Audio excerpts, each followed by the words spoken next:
Doctor Dilip দাসের উদ্যোগে শ্মশানমুখী রাস্তা তৈরি হওয়ায় খুশি লঙ্কামোড়ার এলাকাবাসী। বরজলা বিধানসভা কেন্দ্রের অন্তর্গত লঙ্কামোড়াতে একটা শ্মশান থাকলেও শ্মশানে যাওয়ার জন্য উপযুক্ত কোনো রাস্তা ছিল না। দীর্ঘ বাম আমলে সাধারণ মানুষের শ্মশানমুখী রাস্তার দাবি বারবার উপেক্ষিত হলেও বিধায়ক হিসেবে নির্বাচিত হওয়ার পর ডক্টর দিলীপ দাসের উদ্যোগে রাস্তার কাজ শুরু হয়ে অতি সম্প্রতি এই রাস্তার কাজ সম্পন্ন হয়েছে। অতি প্রয়োজনীয় শ্মশানমুখী রাস্তাটা প্রাক্তন বিধায়ক দিলীপ দাসের উদ্যোগে সম্পন্ন হওয়ায় খুশি সাধারণ মানুষ। অন্যদিকে লঙ্কামোড়াবাসী দীর্ঘদিনের দাবি পূরণ করতে পেরে খুশি প্রাক্তন বিধায়ক ডক্টর দিলীপ কুমার দাসও। রাস্তাটা এটা দীর্ঘদিন আমরা এলাকার একটা দাবি ছিল যে শ্মশানে আমরা সবদা হলো আসতে জঙ্গল ছিল, আসা সবাই আসতেও নাই কেন, দ্বারের কাছে যারা ছিল তারা আসতো, এরকম পজিশনে ছিল। তো আমাদের এমএল দিলীপ দাস তিনি এমএলএ ফার্স্ট কুইরা তাইনে প্রতিশ্রুতি দিছে যে এই রাস্তাটা আমি কুইরা দেব। এই তাইনের সহযোগিতা এই রাস্তাটা ওখানে যেভাবে সুন্দর করা, দুনো দিকটা দুর্গাবাড়ির দিককেও এই শ্মশানের দিকে আনছে, কাউন্সিলর বাড়ি মিত্র মজুমদারের বাড়ি একদিকে দুর্গাবাড়ি একদিকে কালীবাড়ি দুনুটা মিলাইয়া তাই না এই রাস্তাটা শ্মশান পর্যন্ত পৌঁছাই দিচ্ছি, যাতে আমরা এলাকা গর্বিত এবং আনন্দিত। এবং এত বড় একটা সুন্দর কাজ যে স্যারে করছে, স্যারের আমরা শতবার ধন্যবাদ দিই। আর স্যার যে আমরা এলাকাতে পরাজয় হয়েছে, এটা আমরা কি কমু এটা ভাষাতে প্রকাশ করতে পারি। এরকম একজন লোক পরাজিত হওয়াতে আমরা খুব দুঃখিত। এরকম লোক কাজের লোক, তাই না সাংঘাতিক কাজের লোক, তাই পরিশ্রম ছাড়া থাকতে না, ভালোবাসা ছাড়া থাকতে পারি না। তো তাইনের আশীর্বাদ করি তাই দীর্ঘজীবী হয়ে থাকুক এবং আমরা লঙ্কামোড়ার জন্য তাই কিছু কইরা যাক।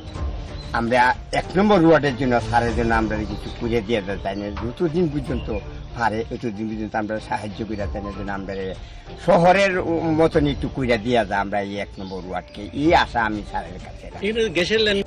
আমি যখন নির্বাচিত হয়ে আসলাম আর কি, তখন প্রথমেই আমি সব থেকে বেশি নজর দিচ্ছি লঙ্কামোড়ার এই দিকটা, কারণ এখানে গরিব এলাকা বেশি। আগে এখানে পঞ্চায়েত ছিল, এখন এটা এমসির ভিতরে ঢোকানো হয়েছে। কিন্তু যদিও এমসির ভিতরে, কিন্তু এখানকার চালচিত্র এবং যে পারিপার্শ্বিক সবটাই কিন্তু একদম গ্রামের মতো। অনঙ্গনগর পঞ্চায়েতের আন্ডারে তখন ছিল। তো এখানে একটা আছে, হেলথ সেন্টার আছে, এটার নামও কিন্তু অনঙ্গনগর এখনো আছে। তো সব থেকে বেশি আমরা একটা বুথের মধ্যে এখানে 24টা রাস্তা কিন্তু আমি করছি। এটা কত নম্বর বুথটা? 24 নম্বর বুথের মধ্যে এরকম প্রচুর রাস্তার কাজ আমরা করছি, প্রচুর জায়গা যেখানে লাগে। যেমন এখানে পশ্চিম ভুবন মনে আমরা একটা ওয়াটার ট্রিটমেন্ট প্ল্যান্ট করছি, যেটা 80 কোটি টাকা খরচা হয়েছে। 50,000 লোক উপকৃত হয়ে 5,000 বাড়িতে আমরা কানেকশন দিচ্ছি। এখন একটা কাজ চলছে, একটা টয়লেট স্কুলের ঠিক পাশে বাজারের এটার জন্য। আর যেটা হইতেছে আমার এখন যেটা পরিকল্পনা আছে এবং যেটা নিয়ে আমি তথ্য সংস্কৃতি দপ্তর, পর্যটন দপ্তর এবং এএমসির সাথে কথা কইছি, যে আমাদের 2 নম্বর ওয়ার্ডে 5টা ছোট ছোট পুকুরের মতো আছে। তো মোদিজির যেটা প্ল্যান আছে যে অমৃত সরোবর, এটা নিয়ে কথাবার্তা হয়েছে, ডিডব্লিউসির সাথে কথাবার্তা হয়েছে। এই 5টা পুকুরকে আমরা একসাথে জোড়া দিয়ে এখানে 15খানি 13.5 ঘন্টায় জায়গা আছে, খাস জায়গা আছে। তো এইগুলো আমরা নেব, অধিগ্রহণ করবো করে এখানে একটা ট্যুরিস্ট স্পট, যেখানে এখানের মধ্যে নৌকো চালানো থেকে দোকান হবে বা কর্মসংস্থান হবে, এটা আমাদের পরিকল্পনা আছে।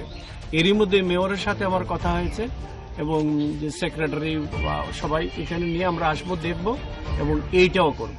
অর্থাৎ লঙ্কামোড়া জায়গাটা একদম যেমন আগে আমরা ইয়ের জন্য প্রসিদ্ধ, যেটা হয়ে গেছে অলরেডি আলপনা গ্রামের জন্য, এইটা আর একটা ট্যুরিস্ট স্পট এবং অতি সুন্দর ট্যুরিস্ট স্পট হবে। তো এইটা নিয়ে ওদের দাবি ছিল, যেটা বলছে একটু আগে, যেদিকে আসাই যাওয়া যেত না, এরকম ডেড বডি নিয়ে এখানে আসা যেত না। তো দীর্ঘদিন ওরা বলেছে, আমরা এটা কথা বলেছি, পিডব্লিউডির সাথে কথা হয়েছে, এমসি সব মিলে, অর্থাৎ যে দপ্তর থেকে যেখান থেকে টাকা পাওয়া যায় সেই চেষ্টা করেছি। আর নাহলে এমএলএ ফান্ডের তখন তো মাত্র 35 লক্ষ টাকা ছিল। 2 বছর তো টাকাটা তো সিজ করে দেওয়া হলো কোভিডের জন্য। প্রতিটি ডিপার্টমেন্ট সাহায্য করেছে বলে এত বেশি উন্নতি হয়েছে, রাস্তাঘাট, স্কুল। আর ইদানিংকালে আমাদের একটা প্রপোজাল আছে যে লঙ্কামোড়া হায়ার সেকেন্ডারি স্কুলটা, এটার মধ্যে সায়েন্স বিভাগটা খোলার আর কি। কালকেও আমাকে জানিয়েছে, দেখে আমি আজকে আবার কথা বলবো। আর এটা অলরেডি প্রধানমন্ত্রী স্ত্রী স্কুলে যখন হবে তখন সব খরচা কেন্দ্রীয় সরকারের থাকবে, শিক্ষক থেকে শুরু করে সবকিছু। আরো অনেক ঘটনা আছে, সবটা তো এই ইন্টারভিউ মধ্যে বলা তো। তবে প্রত্যেকটা জায়গায় মানুষের উৎসাহ এবং সহযোগিতা আমি পেয়েছি। যার জন্য আমি যদিও এবার নির্বাচনে পরাজিত হয়েছি, কিন্তু তারপরে কিন্তু আমি একটা দিনও মানে বাদ দিইনি যে কোনো না কোনো এলাকায় আমি যাই না, এরকম প্রতিদিন। এই যেমন এই আমাদের ডক্টর আছে সুকান্ত, আমাদের এই পশ্চিম ভুবনগঞ্জে ইউপিএসসি যেটাকে বলে আরবান, যেটা আমি এখানে যেহেতু এখন আমার কাজটা কিছুটা কমেছে, ওইখানে প্রতি সপ্তাহে বুধবার করে আমি এখানে স্পেশালিস্ট হিসেবে বসি। আর আজকে আরো দুটো আমি সেন্টার দেখতে যাব। কোন কোন জায়গায় এটা? সাউথ লঙ্কামুড়া আর বুমিন। এই দুটোতেও আমি কোনো কোনো কাজের ফাঁকে ওই মানুষগুলো যারা ডাক্তারি সুবিধাটা পায় সেটার জন্য আজকে আমি ভিজিটে যাব, সেটা করছি। সেবা আমাদের মানুষকে করতেই হবে। আর আমি যেটা বিশ্বাস করি, সেবার জন্য পাওয়ার যে হাতে থাকতে লাগবে, পাওয়ারটা কোন দিক দিয়ে আসে তার কোনো ব্যাখ্যা করা যাবে না। সব মানুষ সাহায্যের জন্য বসে আছে।